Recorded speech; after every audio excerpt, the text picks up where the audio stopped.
বন্ধুরা, সম্পূর্ণ পর্ব দেখতে চ্যানেলটি সাবস্ক্রাইব করুন। এবার ডিএনএ টেস্টের মাধ্যমে প্রমাণ হলো মধুমিতার গর্ভে থাকা সন্তানের আসল বাবা রেহান।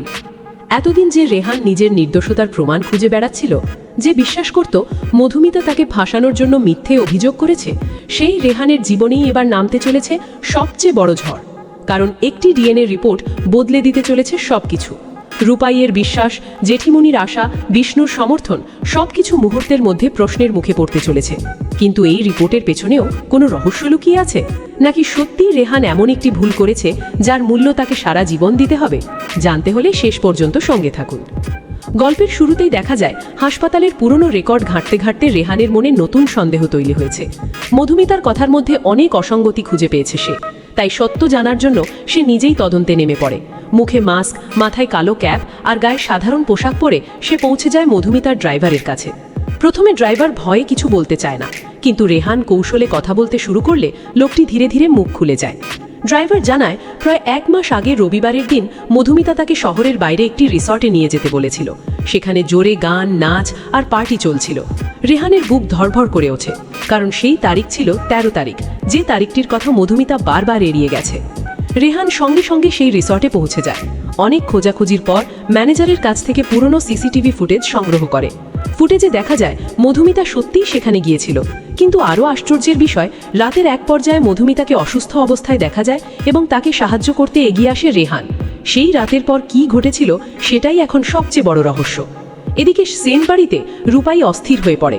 রেহানের প্রতি তার ভালোবাসা এখনও মরে যায়নি, কিন্তু মধুমিতার অভিযোগ তাকে ভেতর থেকে ভেঙে দিয়েছে। বিষ্ণু এসে রূপাইকে জানায় যে রেহান একা একা তদন্ত করছে। রূপাইয়ের বুক কেঁপে ওঠে। সে মনে মনে ভাবে, যদি সত্যি রেহান নির্দোষ হয় তবে সে জীবনের সবচেয়ে বড় ভুল করে ফেলেছে। অন্যদিকে কাকিমণি, মিশকা আর মধুমিতা ক্রমশ অস্থির হয়ে উঠছে, কারণ তারা বুঝতে পারছে রেহান কিছু একটা খুঁজে পেয়েছে। মিশকা মধুমিতাকে বলে, তুমি সাবধান হও, রেহান যদি সেই রাতের পুরো সত্য জেনে যায় তাহলে সব শেষ হয়ে যাবে।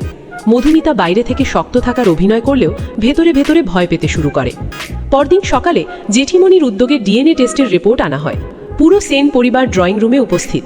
রূপাই, বিষ্ণু, জেঠু, জেঠিমনি, মিশকা, কাকিমণি সবার চোখ রিপোর্টের দিকে। রেহান আত্মবিশ্বাস নিয়ে দাঁড়িয়ে থাকে। তার বিশ্বাস ছিল এই রিপোর্টই তাকে নির্দোষ প্রমাণ করবে। ডাক্তার ধীরে ধীরে রিপোর্ট খুলে পড়তে শুরু করেন। তারপর হঠাৎই তিনি বলেন, রিপোর্ট অনুযায়ী মধুমিতার গর্ভে থাকা সন্তানের জৈবিক বাবা রেহান। মুহূর্তের মধ্যে পুরো ঘর নিস্তব্ধ হয়ে যায়। রূপাইয়ের হাত থেকে গ্লাস পড়ে ভেঙে যায়।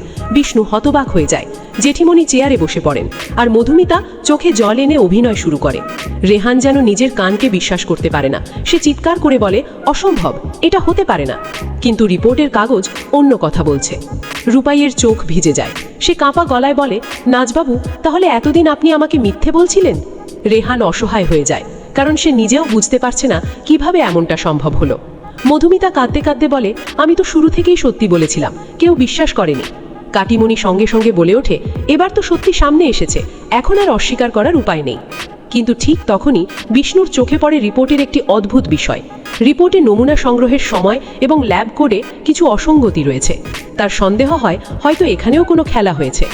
রাতের বেলা বিষ্ণু চুপি চুপি সেই ল্যাবে যায় এবং এক কর্মচারীর কাছ থেকে জানতে পারে রিপোর্ট তৈরির আগে নমুনা বদলানোর নির্দেশ এসেছিল এক অজ্ঞাত ব্যক্তির কাছ থেকে। অন্যদিকে রেহান একা বসে ভেঙে পড়ে। সে ভাবতে থাকে, যদি রিপোর্ট সত্যি হয় তবে সে রূপাইকে হারিয়েছে, আর যদি রিপোর্ট মিথ্যে হয় তাহলে তার বিরুদ্ধে আরও বড় ষড়যন্ত্র চলছে। শেষ দৃশ্যে দেখা যায় বিষ্ণুর হাতে একটি পেনড্রাইভ এসে পৌঁছায়। সেই পেনড্রাইভে ল্যাবের গোপন সিসিটিভি ফুটেজ রয়েছে। ফুটেজে দেখা যাচ্ছে রিপোর্ট তৈরির আগে কেউ একজন নমুনার বাক্সে হাত দিয়েছে। বিষ্ণু ভিডিও দেখে চমকে ওঠে, কারণ ফুটেজে দেখা ব্যক্তির মুখ স্পষ্ট নয়, কিন্তু তার হাতে থাকা ব্রেসলেটটি মিশকার সঙ্গে মিলে যায়। বিষ্ণু ফিসফিস করে বলে, তাহলে কি ডিএনএ রিপোর্টও বদলে দেওয়া হয়েছে? আর ঠিক তখনই দরজার বাইরে দাঁড়িয়ে থাকা মিশকার মুখে ভয়ের ছাপ ফুটে ওঠে। সত্যি কি তাহলে এখনো পুরোপুরি সামনে